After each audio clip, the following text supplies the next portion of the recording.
जय हिंद दोस्तों, स्वागत है आप सभी का डेसिमल जीएस स्टडी में। आज की क्लास में देखेंगे हम लोग सामान्य ज्ञान के टॉप 50 क्वेश्चंस। टॉप 50 क्वेश्चन जो हैं हम लोग सामान्य ज्ञान के देखेंगे, जो कि आपके यूपी पुलिस कांस्टेबल री एग्ज़ाम जो होने वाला है उसके लिए बहुत इंपॉर्टेंट है। अगर आप यूपी पुलिस कांस्टेबल का री एग्ज़ाम दे रहे हैं तो ये टॉप 50 क्वेश्चन आपके लिए बहुत ही महत्वपूर्ण होंगे। और इन टॉप क्वेश्चंस का जो पीडीएफ है आपको मिलेगा हमारे टेलीग्राम चैनल पर डेसिमल 004 पर। ये क्वेश्चन जो है 50, इसमें से आपके 2 से 3 क्वेश्चन पक्का आपको यूपी पुलिस कांस्टेबल के री एग्ज़ाम में मिलने की संभावना है, क्योंकि ये क्वेश्चन इतने ज़्यादा इम्पॉर्टेंट हैं, इतने ज़्यादा महत्वपूर्ण हैं, इतने ज़्यादा एग्ज़ाम के लिए सूटेबल हैं कि यहाँ से क्वेश्चन आना ही आना है। तो अगर हमारे आप चैनल पर नए हैं तो चैनल को सब्सक्राइब करिए, और यूपी पुलिस कांस्टेबल बनना चाहते हैं तो हमारे चैनल को सब्सक्राइब करिए, क्योंकि जब आप चैनल सब्सक्राइब करेंगे तो आपको रोज़ वीडियो मिलेंगी और आपकी तैयारी अच्छी होती जाएगी। चलिए शुरू करते हैं आज की क्लास। पहला क्वेश्चन आपकी स्क्रीन पर है, राष्ट्रीय प्रतीक को आधिकारिक रूप से कब मान्यता मिली? जो हमारा राष्ट्रीय प्रतीक है, पहले तो आपको बताना है। अब कमेंट में आपको मैं साथ में क्वेश्चन भी दूंगा, ठीक है? आपको साथ में मैं होमवर्क भी दूंगा, HW भी दूंगा, वो आपको करना है, ठीक है? वो आपको कमेंट बॉक्स में लिखना है। अगर आप वो लिखेंगे तो आपका जो है बेस एकदम मजबूत हो जाएगा। तो राष्ट्रीय प्रतीक क्या है हमारा, ये आपको कमेंट में लिखना है, ठीक है? राष्ट्रीय प्रतीक हमारा क्या है, ये आपको कमेंट में लिखना है। चलिए देखिए, राष्ट्रीय प्रतीक को आधिकारिक रूप से कब मान्यता मिली, ठीक है? कब मान्यता मिली? तो 26 जनवरी 1950 को हमारा राष्ट्रीय प्रतीक जो है उसको आधिकारिक रूप से कब मान्यता मिली? 26 जनवरी 1950 को। आपको बस बताना है कि राष्ट्रीय प्रतीक हमारा क्या है, ठीक है? हमारा राष्ट्रीय प्रतीक क्या है। अच्छा, अगर आपने कल वाली क्लास देखी होगी तो उसमें मैंने राष्ट्रीय प्रतीक के बारे में बताया था, ठीक है? राष्ट्रीय प्रतीक के बारे में बताया था। क्वेश्चन नंबर 2, भारत के राष्ट्रीय गान को आधिकारिक मान्यता किस दिन प्राप्त हुई? ठीक है, राष्ट्रीय गान को जो है आधिकारिक मान्यता कब प्राप्त हुई? तो 24 जनवरी 1950 को। तो भारत का राष्ट्रीय गान को आधिकारिक मान्यता 24 जनवरी 1950 को। अगला क्वेश्चन, संविधान सभा द्वारा भारतीय राष्ट्रीय ध्वज को मान्यता कब दी गई? 22 जुलाई 1947 को। अब देखिए, ये तीनों तारीख कितनी इंपॉर्टेंट हैं कि राष्ट्रीय प्रतीक को आधिकारिक रूप से मान्यता कब मिली? 26 जनवरी 1950 को, ठीक है? राष्ट्रीय गान को आधिकारिक रूप से मान्यता कब मिली? 24 जनवरी 1950 को। और संविधान सभा द्वारा भारतीय राष्ट्रीय ध्वज को मान्यता दी गई कब? 22 जुलाई 1947 को। तीनों तारीख आप एकदम याद रखिए, 26 जनवरी 1950, 24 जनवरी 1950 और 22 जुलाई 1947 को क्या हुआ था, ठीक है? ये तीनों डेट याद रखेंगे तो आपको 1 नंबर पक्का हो सकता है, ठीक है? चलिए क्वेश्चन नंबर 4 है, संविधान सभा की संचालन समिति के अध्यक्ष कौन थे? समिति का नाम क्या है? संचालन समिति। संचालन समिति के अध्यक्ष कौन थे? तो इसके अध्यक्ष थे डॉक्टर राजेंद्र प्रसाद, ठीक है? बहुत ही इंपॉर्टेंट क्वेश्चंस हैं ये सारे क्वेश्चन बहुत ही इंपॉर्टेंट है। और पीडीएफ आपको डाउनलोड करनी है, पीडीएफ आप लोग डाउनलोड करिए टेलीग्राम हमारे चैनल से डेसिमल 004 से, ठीक है? ये पीडीएफ आप लोग डाउनलोड कर लीजिए। आप पीडीएफ डाउनलोड कर लेंगे ना तो आपको रिवीजन करने में होगी आसानी, बस इतनी सी बात है। और टेलीग्राम ज्वाइन कर लेंगे तो वहाँ पर हम कोई नोटिफिकेशन आएगी या कोई क्वेश्चन जो डालते हैं वो आप सॉल्व करने में सक्षम होंगे। चलिए क्वेश्चन नंबर 5 है, भारतीय संविधान के किस भाग को संविधान की कुंजी की संज्ञा दी गई है? संविधान की कुंजी किसको बोलते हैं? तो उसको बोलते हैं प्रस्तावना को, ठीक है? संविधान की कुंजी किसको बोलते हैं? प्रस्तावना को। क्वेश्चन नंबर 6, विश्व का सबसे बड़ा संविधान किस देश का है? तो विश्व का सबसे बड़ा संविधान हमारे ही देश का है, भारत का, ठीक है? और क्वेश्चन नंबर 7, देखिए, 42वें संशोधन 1976 द्वारा प्रस्तावना में कौन कौन से शब्द जोड़े गए?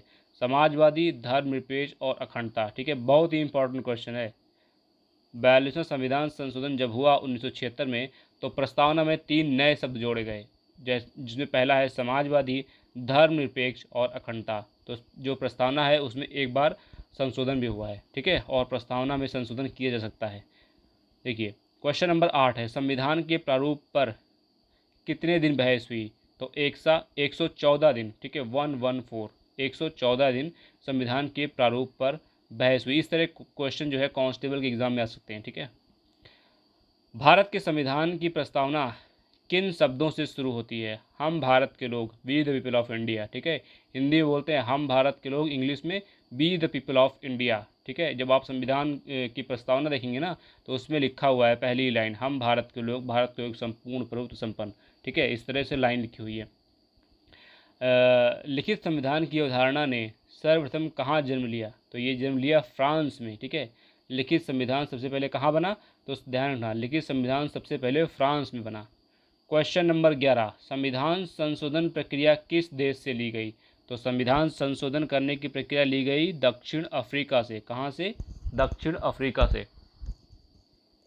क्वेश्चन नंबर 12 है, मौलिक कर्तव्य को किस देश के संविधान से लिया गया? ठीक है, मौलिक कर्तव्य जो है, ठीक है, फंडामेंटल ड्यूटी, वो किस देश के संविधान से लिया गया? तो वो लिया गया रूस से, ठीक है। कहाँ से? रूस से लिया गया था। क्वेश्चन नंबर 13, जापान की संसद को क्या कहते हैं? जापान की संसद को क्या कहते हैं? तो जापान की संसद को डाइट बोलते हैं। ये क्वेश्चन जो है एग्जाम में कई बार पूछा गया है कि जापान की संसद को क्या बोलते हैं? तो जापान की संसद को डाइट बोलते हैं। क्वेश्चन नंबर 14, ये सारे क्वेश्चन, जितने भी क्वेश्चन हैं, ये एग्जाम्स में पूछे जा चुके हैं। इनमें कोई प्रश्न चिन्ह नहीं लगाना कि ये आएगा कि नहीं आएगा, ये आ चुके हैं, ठीक है। ये आ चुके हैं, ढूंढ ढूंढ के लिए आपके लिए क्वेश्चन लाए हैं यहाँ पर, ठीक है। देखिए, आयरलैंड के संविधान से ली गई मुख्य शक्ति कौन सी है? नीति निदेशक सिद्धांत, ठीक है। आयरलैंड के संविधान से मुख्य शक्ति कौन सी ली गई है, मतलब क्या लिया गया है? तो नीति निदेशक सिद्धांत, ठीक है। इस चीज़ को ध्यान रखिएगा। भारतीय संविधान पर सबसे अधिक प्रभाव किस स्रोत का है? तो भारत शासन अधिनियम 1935, ठीक है। भारत शासन अधिनियम 1935 जो है वो अपने संविधान पर बहुत ज़्यादा प्रभाव डाले हुए, भारत शासन अधिनियम 1935, ठीक है। सारी चीज़ें कुल मिलाकर के मोस्टली चीज़ें जो हैं वो भारत शासन अधिनियम 1935 से ली गई हैं। फिर उसके अलावा अन्य देशों के संविधान को पढ़ करके उसका जो है सार हम लोगों ने समाहित करने का कोशिश किया है, मतलब संविधान निर्माताओं ने उसको अपने संविधान में डालने का प्रयास किया था, ठीक है। तो सबसे ज़्यादा उसमें देखा जाए तो भारत शासन अधिनियम 1935 की चीज़ें उसमें मिली हैं, ठीक है। वैसे ही चीज़ें रखी गई हैं। देखिए, क्वेश्चन नंबर 16, कौन से अधिनियम को मार्ले मिंटो सुधार भी कहा जाता है? तो 1919 का भारत शासन अधिनियम जो है उसको मार्ले मिंटो सुधार कहा जाता है। 1909 बोल दिया मैंने, सॉरी 1909 ईस्वी के अधिनियम जो है भारत शासन अधिनियम उसको मार्ले मिंटो सुधार कहा जाता है 1909, ठीक है। और 1919 को मॉन्टेग्यू चेम्सफोर्ड कहा जाता है, ठीक है। ये 1909 है, इसको बोलेंगे मार्ले मिंटो, ठीक है, मार्ले मिंटो। और 1919 वाला कहीं लिखा हो तो उसे मॉन्टेग्यू चेम्सफोर्ड, ध्यान रखिएगा, ठीक है। मैंने शायद पहले मॉन्टेग्यू चेम्सफोर्ड बोल दिया गलती से, या 1919 बोल दिया था, हाँ, ठीक है। तो 1909 ध्यान रखिएगा, ठीक है। 1909 क्या है? 1909 है मार्ले मिंटो, ठीक है। और 1919 जो है वो मॉन्टेग्यू चेम्सफोर्ड है। हाँ, ये देखो नीचे लिखा हुआ है, किस अधिनियम को मॉन्टेग्यू चेम्सफोर्ड सुधार कहा जाता है? तो 1919 ईस्वी का अधिनियम जो था वो भारतीय शासन अधिनियम जो है उसे मॉन्टेग्यू चेम्सफोर्ड सुधार कहा जाता है। तो दोनों में अंतर है, दोनों याद कर लोगे तो एक कभी ना कभी किसी न किसी एग्ज़ाम में आपको मिल ही जाएगा, ठीक है। 1909 का ध्यान रखना और 1919 का, ठीक है। 1909 वाला मार्ले मिंटो, ठीक है। फिर 1919 का जो है वो मॉन्टेग्यू चेम्सफोर्ड। दोनों क्वेश्चन बहुत इंपॉर्टेंट है भाई साहब, बहुत इंपॉर्टेंट, ठीक है। क्वेश्चन नंबर 18, भारत का मिनी संविधान कौन सा अधिनियम कहलाता है? ठीक है, भारत का मिनी संविधान कौन सा अधिनियम कहलाता है? तो 1935 का जो भारत शासन अधिनियम है उसको मिनी कॉन्स्टिट्यूशन कहा जाता है, ठीक है। क्वेश्चन नंबर 19 आपके सामने है, संविधान की प्रारूप समिति में सदस्यों की संख्या कितनी थी? तो 7, ठीक है। संविधान की प्रस्तावना में देश को किस नाम से पुकारा गया? इंडिया और भारत, ठीक है। दो नाम, इंडिया और भारत दोनों नाम है, India that is Bharat. Question number 21, Bharat के संविधान की प्रस्तावना में प्रथम संशोधन कब हुआ? 1976 में, ठीक है। तो प्रस्तावना में एक बार संशोधन हुआ है अभी 1976 में। मैथिली, संथाली, डोगरी, बोडो, ये सब भाषाएं हैं को 8वीं अनुसूची में कब जोड़ा गया? तो ये 2004 में जोड़ा गया। तो ध्यान रखिए, 1 2 3 और 4, ठीक है। ये देखो, फिर से देखो, मैथिली है, संथाली है, डोगरी है और बोडो है, ठीक है। ये 4 हैं, मैथिली, संथाली, डोगरी और बोडो। ये 8वीं अनुसूची में 2004 में जोड़ी गई हैं, तो इसको ध्यान रखना, ठीक है। कोंकणी, मणिपुरी तथा नेपाली भाषा को 8वीं अनुसूची में कब जोड़ा गया, तो ये जोड़ा गया 1992 में, ठीक है। ये भाषाएं हैं 8th शेड्यूल में भाषाएं हैं, 8वीं अनुसूची में भाषाएं हैं। अभी मैंने कल एक शॉर्ट की वीडियो लगाई थी, ठीक है, जो 1 मिनट वाली वीडियो होती है, उसमें मैंने दिखाया था, उसमें 8वीं अनुसूची के बारे में दिया हुआ था, ठीक है। संविधान की संकल्पना का उद्भव सबसे पहले कहाँ हुआ, तो संविधान की संकल्पना का उद्भव सबसे पहले ब्रिटेन में हुआ था, ठीक। क्वेश्चन नंबर 25, 8वीं अनुसूची में किसका उल्लेख है, तो 8वीं अनुसूची में 22 भाषाओं का उल्लेख है, अभी बताया मैंने ऊपर। सिंधी भाषा को 8वीं अनुसूची में कब जोड़ा गया, तो 1967 में, ठीक है। सिंधी भाषा को 1967 में जोड़ा गया। संविधान की 9वीं अनुसूची कब जोड़ी गई, तो संविधान की 9वीं अनुसूची प्रथम संविधान संशोधन 1951 के द्वारा जोड़ी गई। तो ये भी यहाँ से 2 चीज़ पता चली कि प्रथम संविधान संशोधन कब हुआ था, तो 1951 में, ठीक है। और क्या जोड़ा गया, तो 9वीं अनुसूची को जोड़ा गया। 10th शेड्यूल मतलब 10वीं अनुसूची को संविधान में कब जोड़ा गया, तो 52वां संविधान संशोधन 1985। ये दल बदल वाला, ठीक है, दल बदल वाला एंटी डिफेक्शन लॉ वाला है, ठीक है। दल बदल वाला जो लॉ था इसी से जुड़ा आया है, ठीक है, एंटी डिफेक्शन, जिसको बोलते हैं दल बदल वाला। कल मैंने करवाया था, अनुसूचियाँ थी उसमें कई सारी, ठीक है। 10वीं अनुसूची भी थी उसमें, शॉर्ट वीडियो थी, एक वीडियो 1 मिनट की, उसमें था, ठीक है। देखिए, तो इसको ध्यान रखिएगा कि 10वीं अनुसूची को संविधान में कब जोड़ा गया, तो 52वें संविधान संशोधन 1985 द्वारा। क्वेश्चन नंबर आपके सामने है 29, 11वीं अनुसूची को संविधान में कब जोड़ा गया, तो ये 73वें संविधान संशोधन 1993 के द्वारा, ठीक है। 12वीं अनुसूची कब जोड़ी गई, तो ये 74वें संविधान संशोधन अधिनियम 1993 के द्वारा, ठीक है। अब देखो यहाँ पे ये 11वीं है और उसके जस्ट बाद ये 11वीं है, उसके जस्ट बाद 12वीं है, ठीक है। ये 73वां संविधान संशोधन, ये 74वां संविधान संशोधन, ठीक है। राज्य पुनर्गठन अधिनियम कब पास किया गया, तो जुलाई 1956 में, ठीक है। राज्य पुनर्गठन अधिनियम कब पास किया गया, जुलाई 1956 में। आंध्र प्रदेश राज्य का गठन कब हुआ, 1 अक्टूबर 1956 को, ठीक है। 1/10/1956, ये तारीख याद रखिए। राज्य पुनर्गठन अधिनियम 1 अक्टूबर 1956 को। स्वतंत्र भारत में भारत के भाषा के आधार पर स्वतंत्र, यहाँ पर स्वतंत्र भारत होगा, 2 जगह भाषा हो गया। स्वतंत्र भारत में भाषा के आधार पर गठित होने वाला पहला राज्य, यहाँ भारत कर लीजिएगा, ठीक है। स्वतंत्र भारत में भाषा के आधार पर गठित होने वाला पहला राज्य आंध्र प्रदेश था, ठीक है। तो अगर पूछा जाए कि भाषा के आधार पर गठित होने वाला पहला राज्य कौन सा था, तो आपको ध्यान आना चाहिए आंध्र प्रदेश, ठीक है, AP, Andhra Pradesh. Question number 34, राज्य पुनर्गठन आयोग के अध्यक्ष कौन थे, राज्य पुनर्गठन आयोग के अध्यक्ष फजल अली थे, फजल अली, इनका नाम ध्यान रखिएगा। भारत सरकार ने गोवा, दमन व दीव पर पूर्ण अधिकार कब किया, तो ये 18 दिसंबर 1961 को, 18 दिसंबर 1961 को पुर्तगाली जो है छोड़कर गए थे। सबसे आखिरी में कौन गए, पुर्तगाली, ठीक है, 1961 को। नागालैंड राज्य का गठन कब किया गया, तो 1 दिसंबर, ठीक है, 1 दिसंबर 1963 को, 1 दिसंबर 1963 को। 1 दिसंबर को कौन सा दिवस मनाया जाता है, दिवस कौन सा मनाया जाता है, अगर आपको पता है तो कमेंट में लिखिए कि जो दिवस होते हैं ना, जैसे जल दिवस, पृथ्वी दिवस, गौरैया दिवस, ऐसे 1 दिसंबर को कौन सा दिवस मनाया जाता है, कमेंट में लिखिए। पंजाब एवं हरियाणा राज्य का गठन कब किया गया, तो 1 नवंबर 1966 को पंजाब और हरियाणा राज्य का गठन किया गया।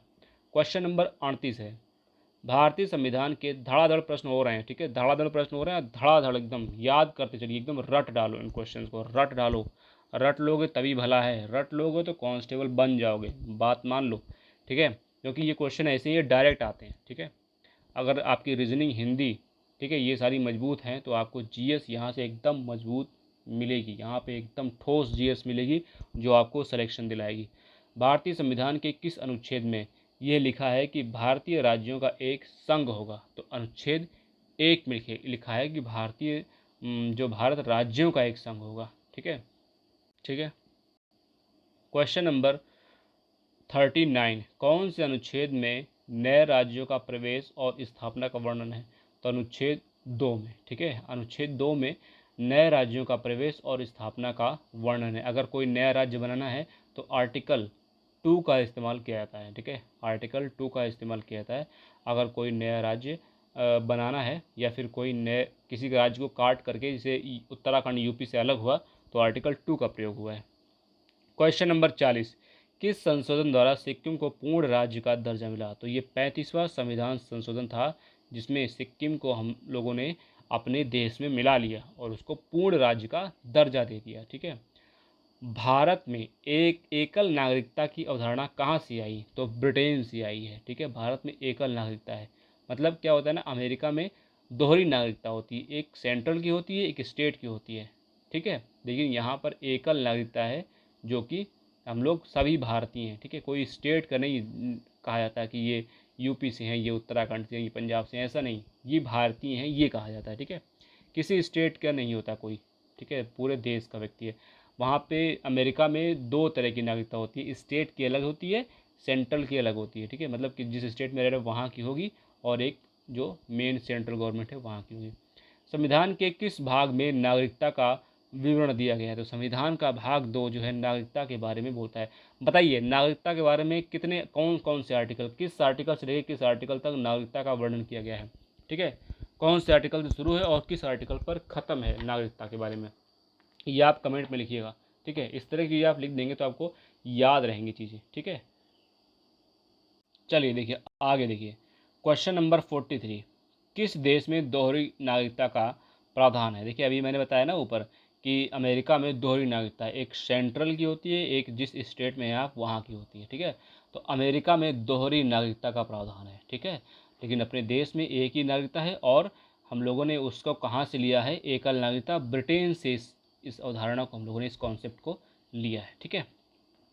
तेलंगाना राज्य का गठन कब हुआ? तो तेलंगाना राज्य का गठन जो है 2 जून 2014 में हुआ था, ठीक है, अभी बहुत जल्दी हुआ था।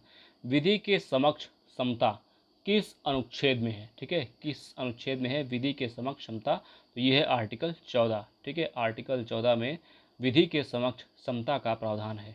ग्राम पंचायत का गठन किस अनुच्छेद में किया गया है? तो अनुच्छेद 40 में, ठीक है। ग्राम पंचायत का गठन किस अनुच्छेद में है? तो अनुच्छेद 40। ध्यान रखिएगा ये क्वेश्चन पूछा गया है। यूपी ट्रिपल एस सी पेट, जो पेट होता है ना, उसमें भी इस तरह के क्वेश्चन आते हैं, ठीक है।